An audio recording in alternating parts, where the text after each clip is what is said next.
Okey, yang kita belajar minggu lepas adalah maksud solat Jumaat. Okey, maksud solat Jumaat apa? Okey, semua tengok dekat skrin yang Ustazah paparkan. Maksud solat Jumaat adalah solat 2 rakaat. 2 rakaat sahaja tau. Okey, bukan 3, bukan 4, bukan 5. 2 rakaat sahaja yang dilakukan secara berjemaah pada hari Jumaat dalam waktu Zuhur dengan didahului dengan 2 khutbah. Okey, dekat sini kamu ingat berapa poin dekat situ, berapa highlight dekat situ. Okey, 2 rakaat, 1 highlight. Kamu perlu ingat berjemaah. 2 highlight pada hari Jumaat.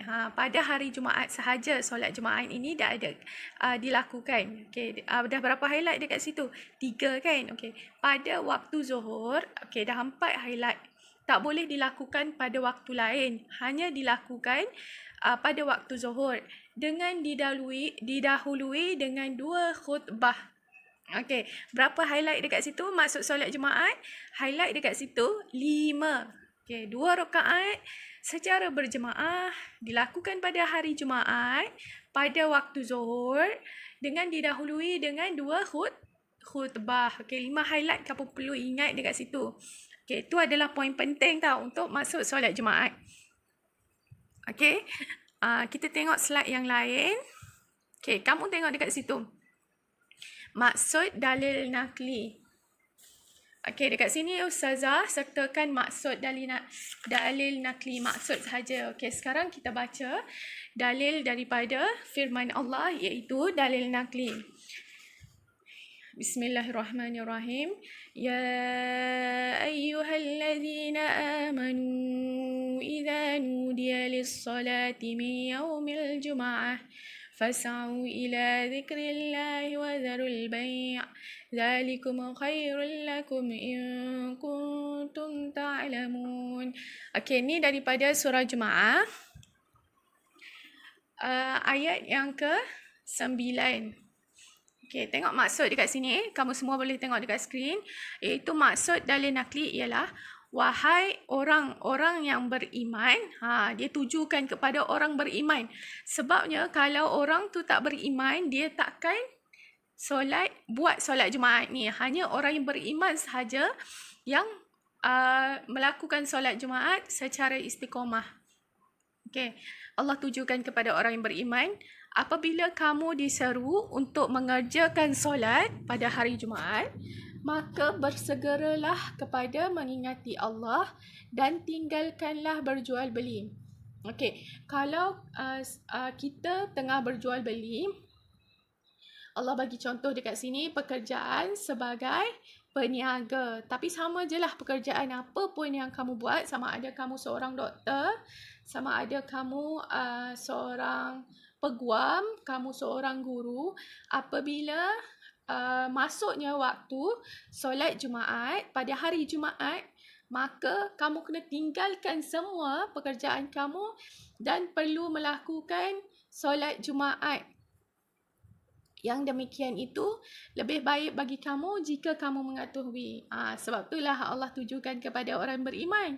Sebab orang beriman sahaja yang lebih mengetahui apa itu solat Jumaat. Apa kepentingan solat? Semua nampak kan? Okey. Yang pertama tu, dia sedang buat apa? Dia sedang bersembang, berbual, bergurau senda.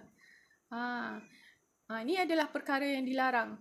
Bukan sahaja ketika solat Jumaat, tetapi bukan sahaja ketika khutbah, tetapi dilarang juga ketika kita berada di dalam masjid. Okey, yang seterusnya, gambar apa tu?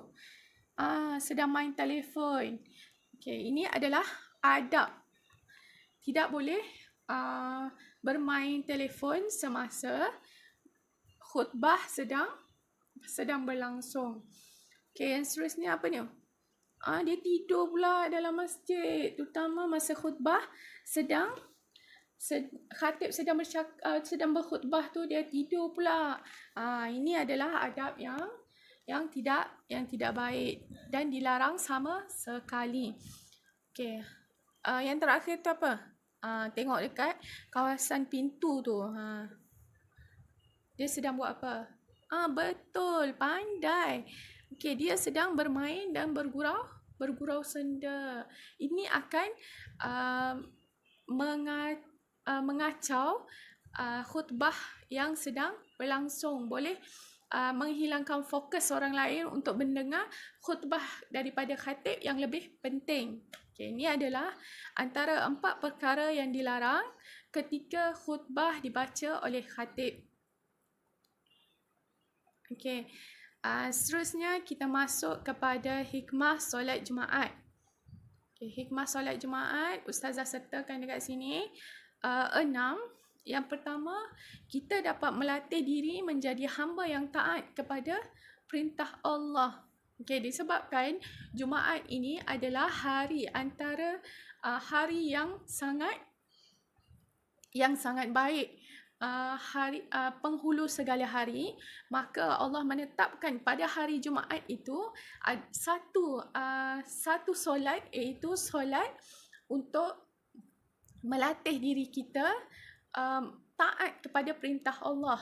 Okay, melebihkan amal ibadat pada hari Jumaat. Okay. Yang kedua, kita boleh merapatkan ukhuwah dan juga memupuk perasaan kasih sayang. Kasih sayang tu sangat-sangatlah penting.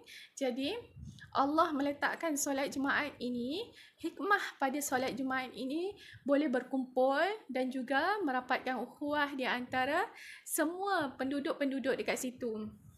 Okay.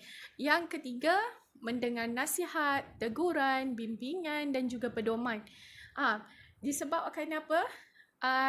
Poin yang dia letakkan dekat sini, yang Ustazah letakkan dekat sini, mendengar nasihat, teguran, bimbingan dan juga pedoman ni, sebab pada solat Jumaat tu ada khutbah. Khutbah tu tajuk-tajuk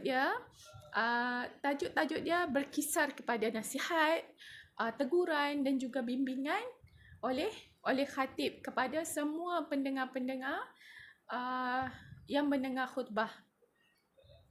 Yang keempat, mendapat pahala dan juga ganjaran yang besar. Okay, melatih diri melakukan perkara yang baik secara berjemaah. Okay, nak buat apa-apa, mesti dahulukan jemaah. Okay, Allah nak latih kita ke arah tu. Okay, yang seterusnya adalah lambang perpaduan dan kekuatan umat Islam.